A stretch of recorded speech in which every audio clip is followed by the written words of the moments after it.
তো বন্ধুরা, হিন্দু সম্প্রদায়ের লোকেরা, হিন্দু, আমরা সবাই হিন্দু মুসলমান সবাই এই একই দেশের লোক। এই জন্মভূমি আমাদের বাংলাদেশ।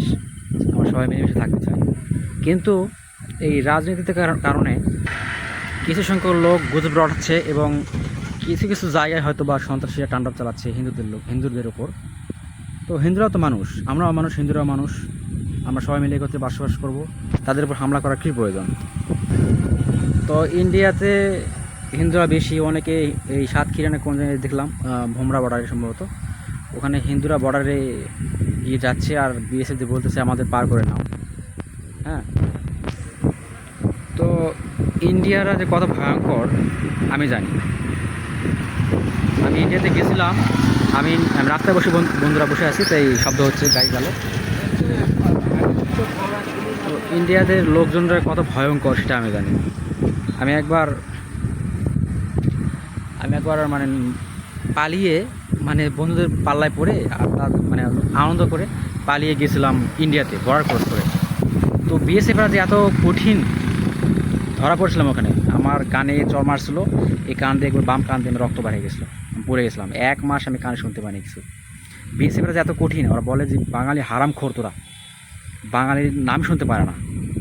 আর আমাদের শেখ হাসিনা প্রধানমন্ত্রী এখন জানি না কই আছে, হয়তোবা আমার ধারণা না হতে পারে ইন্ডিয়াতে যায়, হয়তোবা কিছু উস্কানিমূলক কিছু কথাবার্তা বলছে, হয়তো যে হিন্দু সম্প্রদায়ের প্রতি বাংলাদেশে খুব অত্যাচার হবে বা হচ্ছে, এই জন্য হয়তো ইন্ডিয়ার একটু বাংলাদেশ নিয়ে হয়তো কথা বলতেছে, উল্টোপাল্টা হোক বা যেটা হোক কথা বলতেছে।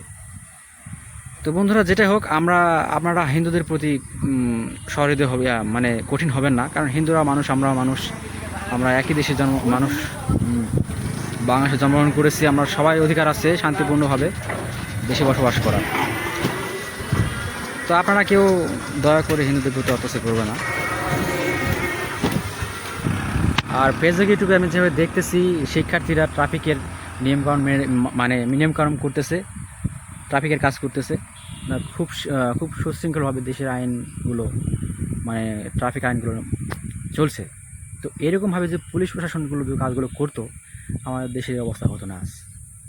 কিন্তু পুলিশ বাহিনী তো এখন নাই, জনগণের ভয়ে তারা পালিয়ে গেছে। এখন কবে আসবে তার শিওর নেই। আমরা চাই যে, আর আমি চাই বা আমি ব্যক্তিগতভাবে চাই যে, পুলিশ যে পোশাক নিয়ে কলঙ্কিত হয়েছে, যে পোশাকের পুলিশেরা এত জঘন্য মানুষ মেরেছে জঘন্যভাবে, সেই পোশাক যেন আর না ফিরে আসে, সেই পোশাক নিয়ে যেন পুলিশ আর না আসে, কারণ ওই পোশাকের কলঙ্কিত হয়ে গেছে একটা। সাধারণভাবে আমাদের রাস্তায়, এই রাস্তা দেখুন,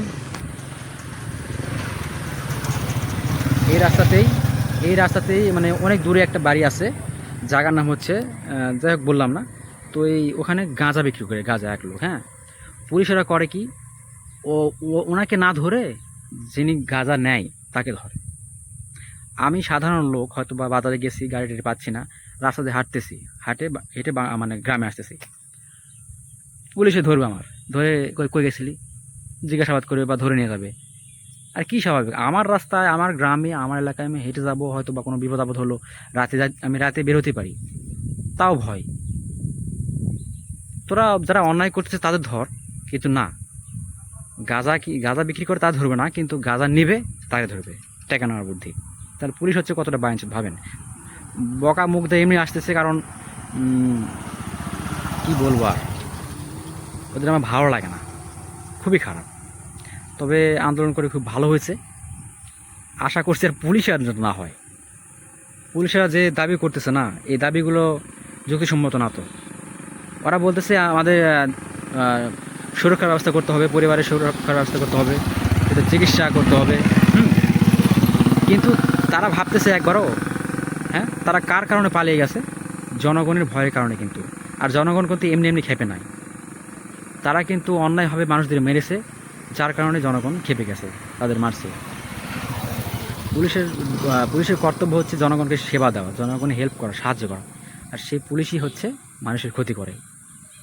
সাধারণ আমি দেখুন, বললাম না যে রাস্তাতে হেঁটে গেলে ভয় পাই যে কখন পুলিশ আসে ধরে না যায়। আর আমি সাধারণ মানুষ, আমি রাস্তাতে হাঁটবো, পুলিশের জন্য ভালো লাগবে, আর পুলিশ থাকবে যে পুলিশ আছে, আমার নিরাপত্তা আছে। কিন্তু না, পুলিশ আছে বলে আমার ভয় লাগে যে পুলিশ কখন ধরে আমাকে, সাধারণ লোক আমি। তো এই হচ্ছে ব্যাপার। যাই হোক, তো আপনাদের কাছে রিকোয়েস্ট, আপনারা সবাই মিলেমিশে বসবাস করবেন, কাউকে কষ্ট দিয়েন না, আর সবাই ভালো থাকবেন। আমার ভিডিওটা সাবস্ক্রাইব করে লাইক করে দিন এবং সাবস্ক্রাইব করে দিন প্লিজ। সবাই ভালো থাকবেন, খোদা হাফেজ।